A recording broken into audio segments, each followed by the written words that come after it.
Britain's National Motorcycle Museum is situated midway between Birmingham and Coventry, an appropriate location as these Midland cities were the twin powerhouses of the British motorcycle industry for much of the 20th century.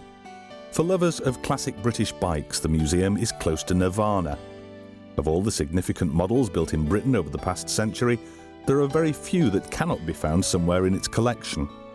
From production models to unique prototypes, the successes and failures of what was once the world's greatest motorcycle manufacturing industry are all here. They spark memories of the past and provide pleasure in the present. What better place to come then in our quest for the greatest British bikes? And how would we select a top 10? After all, there were literally thousands of models produced by more than 100 different manufacturers over a 100-year period. Bikes like the BSA Bantam, on which young telegram boys delivered urgent messages for the Royal Mail before the days of faxes and the internet, or the simple and reliable side-valve singles from companies like Norton and BSA that served the country so well during 2 world wars. Then there were the unashamedly expensive Brough Superiors. These JAP-engined road burners were the ultimate superbikes of the 20s and 30s. And what about the equally expensive and equally fast vee-twins built by George Brough's rival Philip Vincent?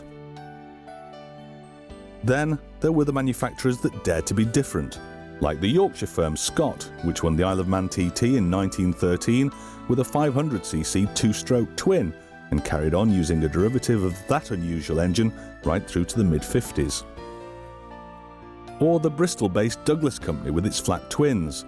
Douglas won its first TT in 1911 with this inline twin and supplied the major share of the motorcycles used by the British Army in the First World War.